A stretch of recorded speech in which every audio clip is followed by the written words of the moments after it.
ទេកូនម៉ែស្រឡាញ់កូនពីមុនចឹងណាឥឡូវនៅតែដដែលមិនប្រែប្រួលទេ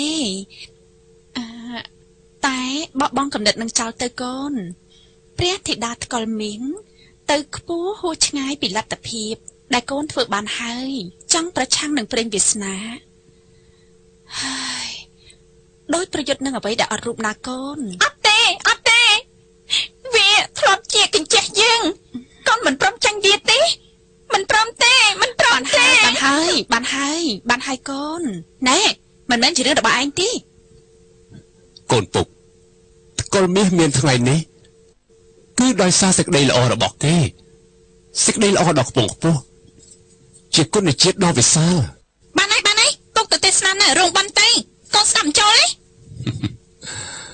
ពុកមិនខំកូនទេហើយពុកនៅតែស្រឡាញ់កូនជានិច្ចពុកលាកូនទៅភូមិវិញហើយពុកទៅហើយណាណែពីមុនម៉ែចង់មករស់នៅក្នុងវាំងណាតែឥឡូវនេះម៉ែបដូរកំណត់ហើយម៉ែលាសិនហើយណា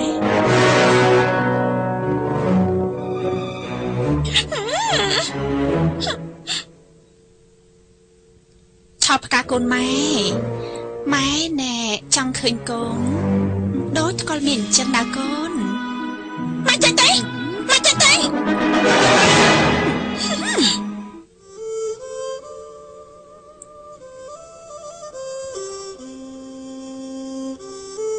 អូនឆោតផ្កា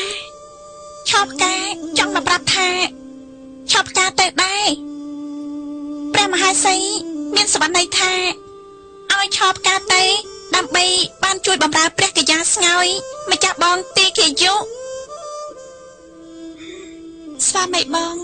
អាចមើលថែបានហើយមាននាងស្វ័យមិនខ្ចង់មិនពិផាតទៅជាមួយបងដែរបើសិនជាឆោតផ្កាអូនមិនចង់ទៅទេអូនមិនបាច់ទៅក៏បានដែរហើយយ៉ាងណាក៏ឆោតផ្កាត្រូវតែទៅដែរនាងឆោតផ្កានាងភ្លេចហើយថានាងកំពុងនិយាយជាមួយអ្នកណាស្វ័យឲ្យស្វ័យនិយាយខ្លះទៅព្រះមេម្ចាស់វាកាន់តែជ្រុលហួសហេតុពេកហើយរាល់ថ្ងៃនេះវាចូលចិត្តព្រាតស្មើនឹងព្រះជាយានណាព្រះមេម្ចាស់មិនមែនជារឿងរបស់នាងទេមិនគិតថាមិនមែនបានហើយស្វ័យឆោតផ្កាបើសិនជាអូនចង់ទៅអូនត្រៀមឲ្យបានចំណា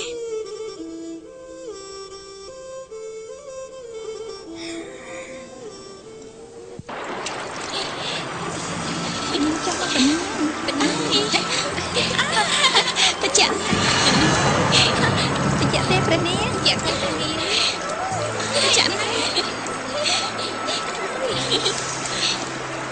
សប្បាយទេបង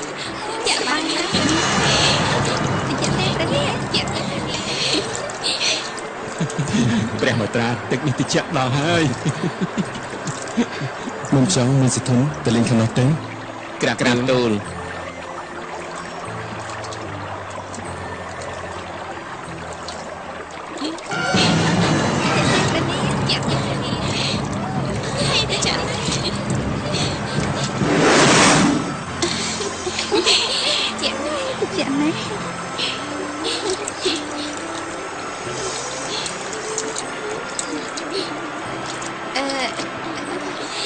បាយបង្គំលាព្រះនាងបាយបង្គំលាព្រះបត្រាទៅចុះ